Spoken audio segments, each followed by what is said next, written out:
Hard copies of the slides, I'm not sure. I can certainly bring that up with DB. And yes, the recording will be available, and that's great, Ray. Great question. Recording will be available. I encourage you to go through it again at a slower pace and take notes. That's awesome that you want to do that. And let's see.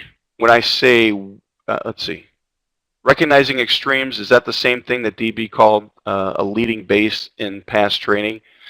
Yeah, I don't know how to answer to that because I'm the context of leading base I'm not quite sure of. When I talk about an extreme, I'm talking about he says no, that's kind of what I thought.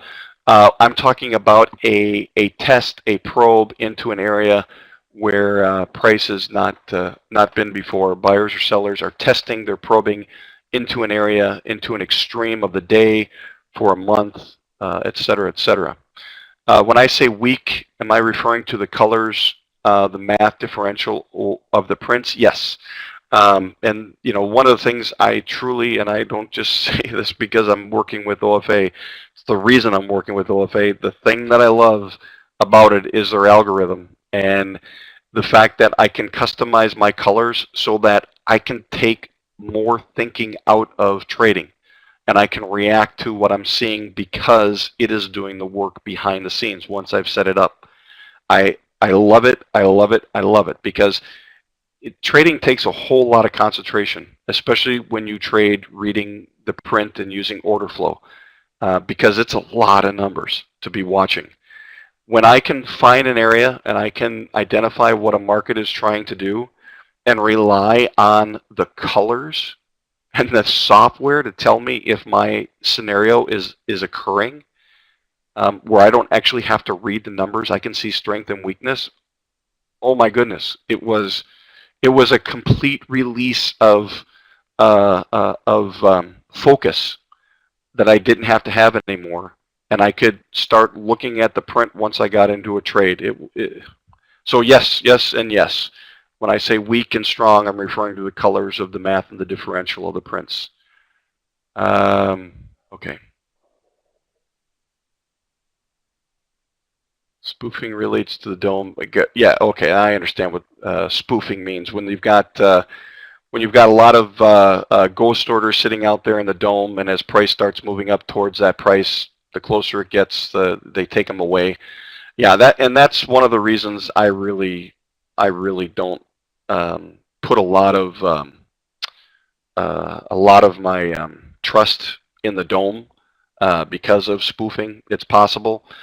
I think the only place, in my opinion, the only place that the dome is appropriate and useful, and this really you need kind of level 2 data. The only place that is useful is really to once you have a balance area, and for example at the top you can see buyers, bottom or at the bottom you can see buyers, top you can see sellers. If you have a lot of sellers at the top of a balance area, and you know sellers are selling, and you can see a lot of limit orders at the buy at an appropriate stop level, then the second level dome information, those limit orders are probably stops, and as they keep growing, as the longer the rotation happens, those are likely valid orders. So that's the one place I would say is there's some value there. Right, follow the print, not the orders. Follow the print. Always follow the print. And again, so why I'm spending so much time here is because the print doesn't lie. And again, is one of the things you're going to do as you go through this is, again, you're not going to win in every single trade, but one of the greatest benefits to trading this way and learning to trade with the print and understanding that buyers and sellers control price movement is when you focus on the print and you say, this is my truth, this is my truth, this is my truth, and you let them tell you what's happening and you become objective, you will start to see and feel a greater sense of control in your trading than you've ever had before, because you will understand what to do when buyers and sellers are telling you something. Again, you get into a long trade, it doesn't mean that you get out of a trade if there's more activity at the bid. And we're going to go through this as we get into trades. all it's telling you is you get in long, and all of a sudden the price starts coming back, and you start seeing activity at the bid getting heavier and heavier. All it tells you objectively is, okay, I have more risk. There's more risk because there's more pressure. I need to make a conscious decision relative to my trading objective, what I want to do with this. Is it being held? What am I seeing in the offer? We're going to go through all that and what to look for in the print once you get into a trade. All right, very good questions. I just like to poke over at the ES, but we're going to get into that here in a little bit. So activity between buyers and sellers is what creates the order flow. And again, I don't care if it's high frequency trading. I don't care if it's institutional trading, retail trading. It doesn't matter. It's what creates order flow. And since only market orders move price, and we care about price movement, right? That's what we care about. Then we use the OFA tools to represent the auction or the prints traded at the bid and the offer. Now, there's this thing, you know, reading order flow, and everybody wants to be able to read order flow, read the print and read it.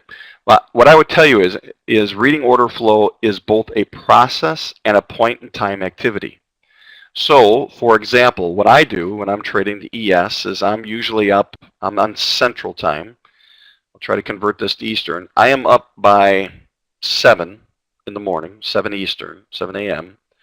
And I will look at the overnight, and I will mark certain volume spikes in areas of interest in the overnight. And then what I start doing at about 7:20, 7:30 in the morning to about 7:45 is I start looking at the auction, the print, the order flow, and I start looking for additional volume and US. We're going to go through this again, so don't feel like you got to take all the notes here. I start looking for the US market to start to get active and engage in the ES.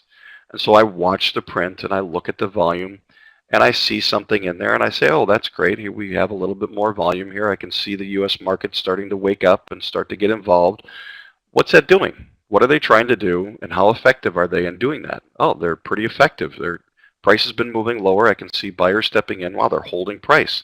Something good to know. Now I'm going to start watching as more and more volume starts coming into the market. And we have this pre-market session that goes on all the way up to the U.S. market open. And by the time the market open happens, I have a pretty good sense from reading the print, at least in the pre-market, what the U.S. buyers and sellers are trying to do to price. Right? So it may look like in the print, as I read it, it looks like buyers are holding. It looks like buyers are active. They're engaged. And so what I'm looking for now in my trade plan is I'm looking for a level below in which I can take a long, a potential long. Now I'm still going to go back to the print and identify that the print is confirming a long, but I'm using it as a process. I'm using it as a process to start to look at, all right, I see some volume coming in. I see the cluster analysis. I see what the effect is on price. I see where they're holding. Okay, this is what it's telling me. And so once I get to the open, you know, it's sometimes even prior to the open, I have a pretty good understanding of what they're trying to do. And if it's different than what I've read up to that point, then I can do something with it. Right? If price comes to an area where I'm looking for a long because everything up to that point has told me that buyers are holding, they're getting aggressive. When they get aggressive, they can actually move price, they're effective. And now I'm looking for an area to get long. So I'm looking for some level of test lower to get long. And the print confirms I can get long. If that changes and buyers all of a sudden get weak and they start relenting, I can effectively manage that trade. It tells me something about the day. And it tells me what my next step is in trading and in the market. And we're going to go through that. So order flow is a process.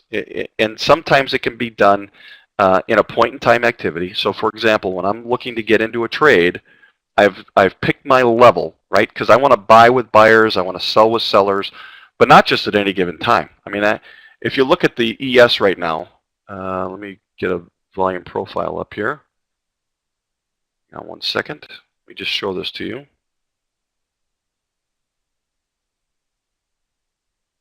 Like I said, I like to use live data for teaching.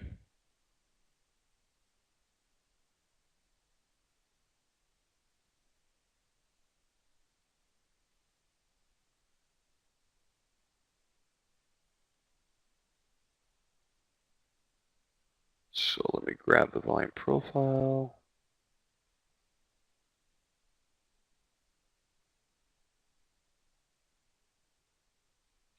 So what I can see, let me bring this over here.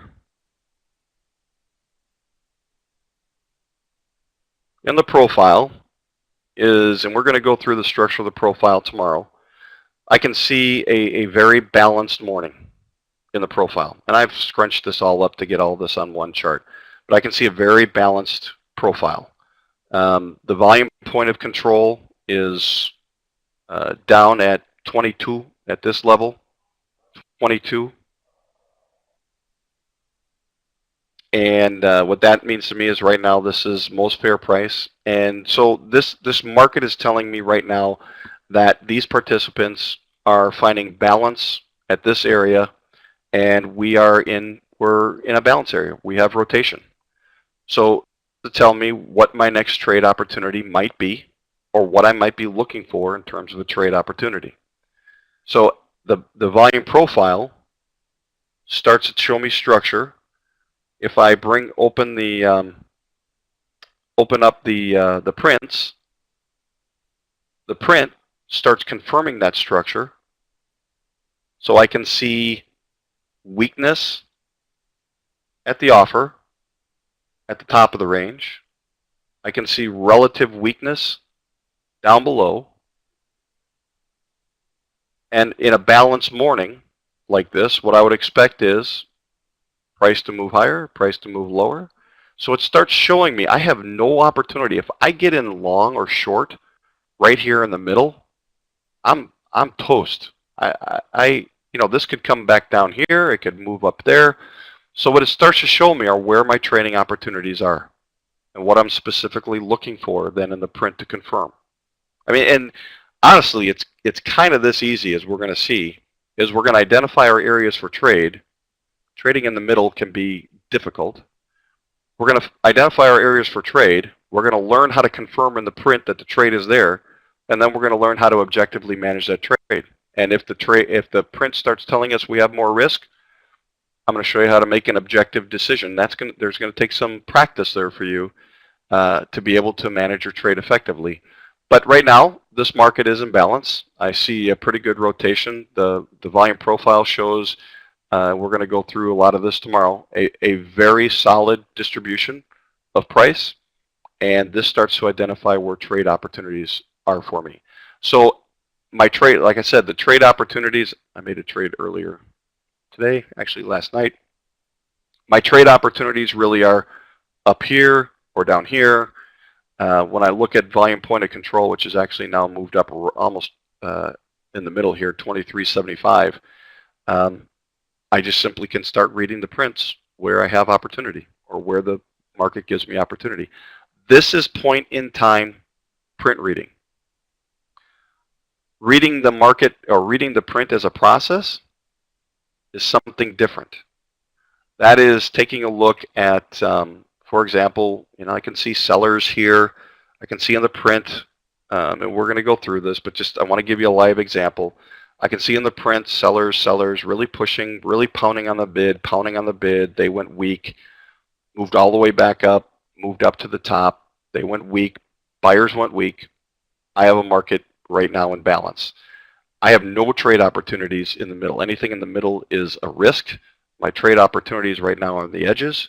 So when we get to an edge, my using the print as a process tells me I have balance. Using the print as a specific tool tells me I have trade possibility. For example, right here, when we had weakness and strength at the bid and the offer, right here.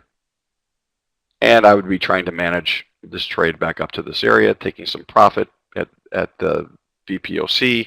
So reading the print, and a lot of people talk about, reading the print and using it a lot of times as a point-in-time activity. However, what I will tell you is that reading order flow as a process, especially when you know when to look at it and what to look for, as buyers and sellers get aggressive, you can really identify the other side of the question. Is there two questions you're always asking in trading? What is this market trying to do? And by the market, I mean buyers and sellers. What are they trying to do? And you can see that in a structure chart. You can see that in, you can even see that in a candle chart. What are they trying to do? Price is going up. Okay, they're trying to bring this higher.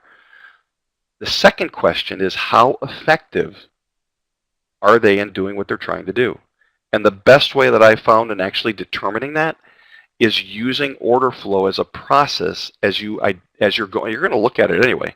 But as you go through the day and you look at where buyers are getting strong and where sellers are trying to get strong and where they're pushing more volume, watch how effective they are in actually moving price. And that's going to tell you a lot about what the market is trying to do and how effective they are in doing it. And if they're effective, guess what? You're likely to have a trend. You're going to have a trend. You go back to one of your guiding principles that says price will move in a specific direction until the other side steps in to shut that movement off.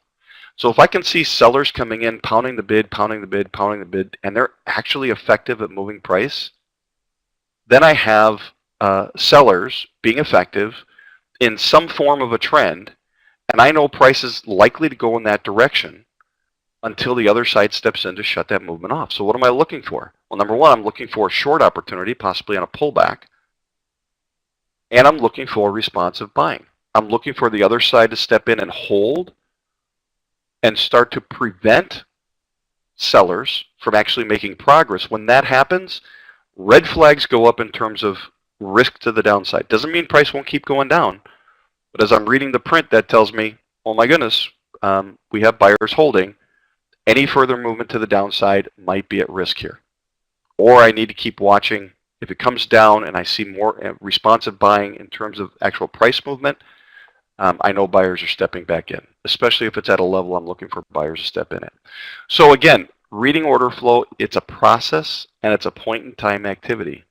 And as I use it as a process and I confirm with the volume profile, it not only gives me places of opportunity, but it helps me confirm when it comes time to looking at point-in-time activity in the print. It helps me confirm if that order that I'm placing is a good order, a valid order. And I would tell you right now, ES just moved back down to the bottom of the day, and high probability that price is coming through the bottom for those of you who are watching the ES. And we're going to go through that and why I can tell you there's probably about an 85% probability that price is coming through. I don't know if it's a tick. I don't know if it's a point. I don't know if it's 10 points. High probability that price is coming through the low on the ES right now. And we're going to go through that. So let's see. Yeah, I will go, Michael, I will go through all of my chart settings. Absolutely. The other thing that I will do is make my my templates available. Yep, so you can have all of my templates too.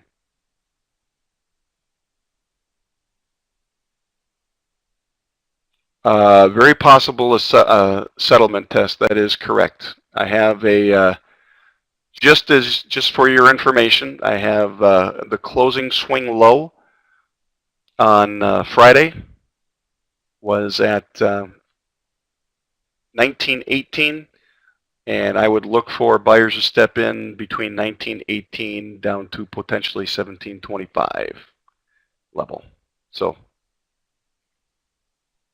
yep, you are welcome. Yeah, it's not just my goal, and this is why we're going to do some follow-up sessions and you know, like I think DB talked about, and I already have put some videos out there. I'm going to keep recording and posting my videos. And as I said before, I think I said to Friday's class, it doesn't matter if my videos are a year old or 6 months old or from last week. When I do a video, I show you what I'm looking for, what my context is, why I'm getting into the trade, specifically what I'm looking at in the print. They're all relevant teaching pieces of information. What it isn't is, hey, this is right now at 10:38 Eastern AM where I'm expecting price to go. But they're all relevant teaching materials. And the reason is because as long as the markets have existed, they've always been auctions. And the principles of the auctions have never changed.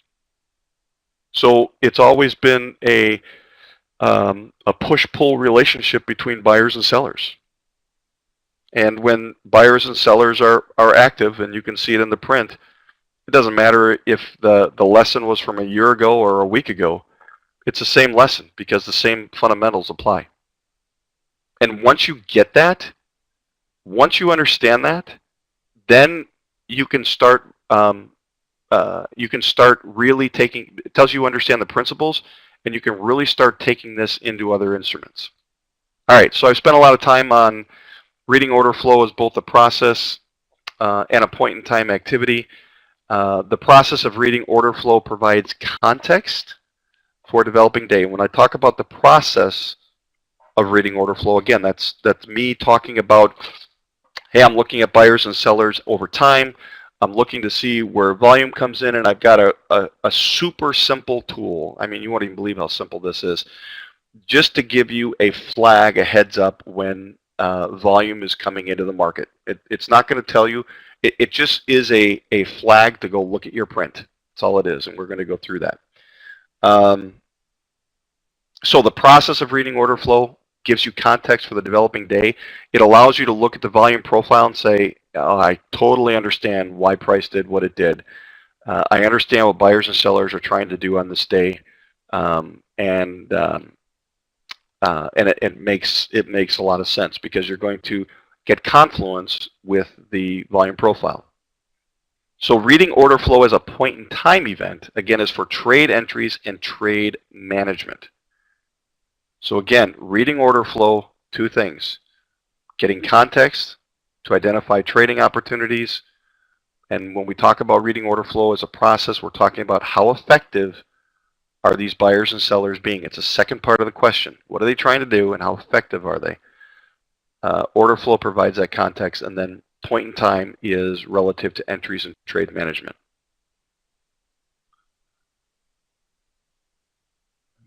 Okay.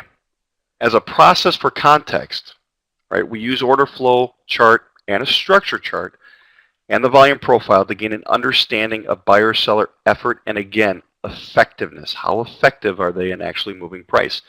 When you see effectiveness, when you see buyers being very effective at moving price, especially on maybe lower volume, that tells you that you want to look for a likely long.